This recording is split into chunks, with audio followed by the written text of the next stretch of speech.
country that they don't take this serious. Like some countries that I come from. No seriously.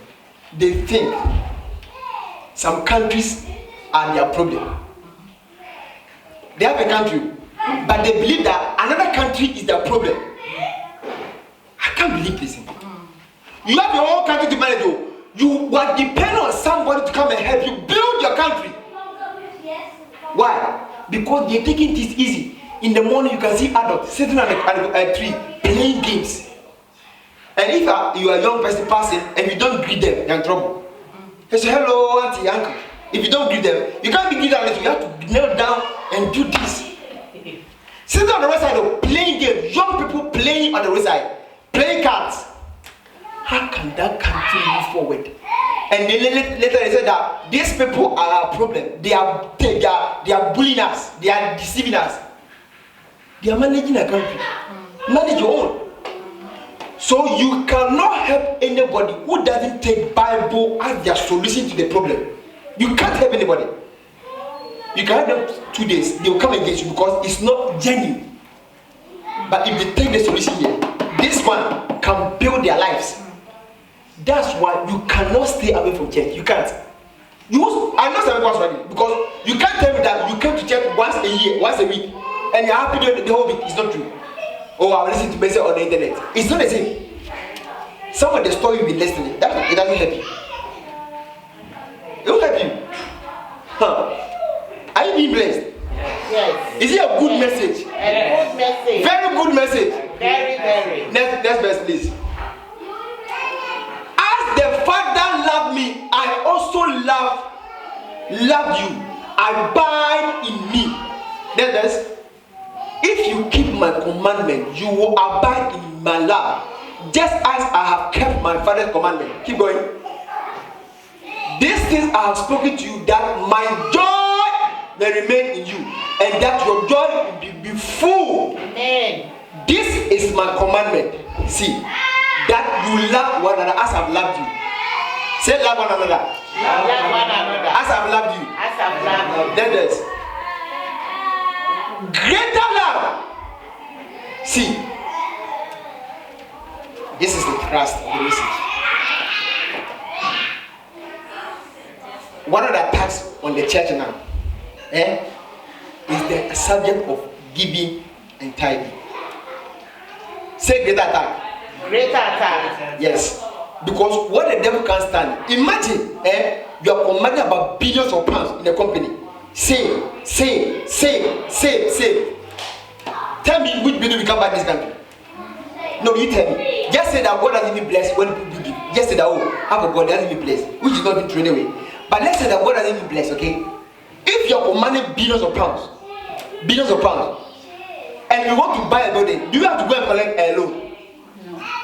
Don't you think that we will have more impact by building even crèche and nursery in the same department? For the children to go, for them to be taught by Christian teachers. True or false? True. Where is the money in the kingdom? Because the devil knows that the day you get much money, you will destroy his kingdom. He knows it. Because every genuine Christian gives, even begins to do guys. You don't have to be a Christian to give. If you have more money, common sense and society will force you to give. You do charity work because you have an abundance. If you don't do it, they'll come after you. They are too stingy. Come on, you need to give something. Where is the finance in the church? And this is what they attack the church. So you see some of preachers, they say that when you come to church and you see a beggar on the road, your tithe and offering, give to the beggar, and it's part of giving. It's called fallacy. Say fallacy. Fallacy. I'm talking to you. Say fallacy. Fallacy. Every fallacy is a story. It's not true. You are taking your child to school and you saw somebody on the rooster say he's hungry, he's about to die. Will you give your child lunch pack to that man? I'm talking to you now. Is that what you do? You take Azariah to school and you see another boy on the rooster. I'm hungry, I'm going to die today. Azariah is going to school and I run late. I'm going to stop and give all the food to the boy because the boy is hungry. Is that what you're going to do? No! Even if human beings will not accept it, how about God? When you come to church, it's a place where angels are. You can't come and mess up.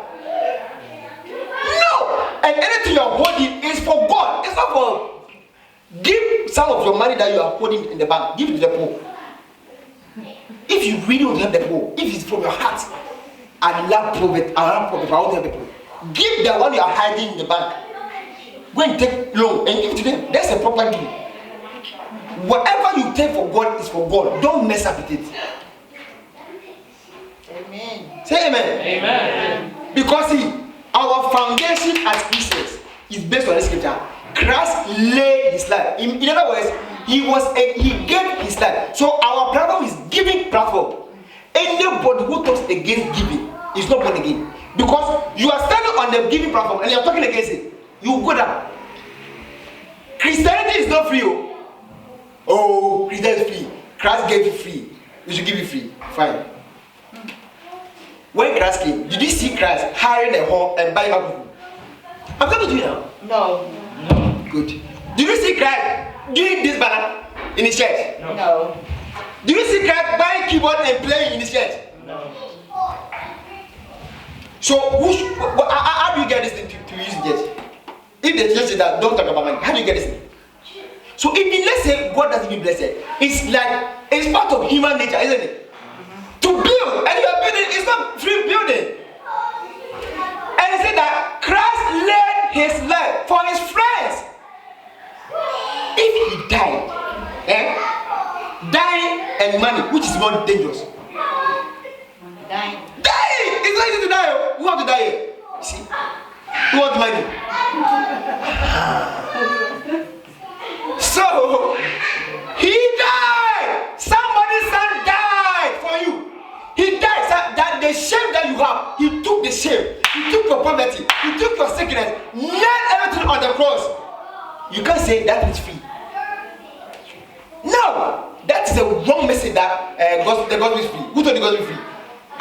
And we say that, oh, pastor, preach the gospel. Oh, preach salvation. Oh, you are talking about everything. Do you know what salvation is? Let me show you the salvation. If you begin to preach salvation, you stay in church.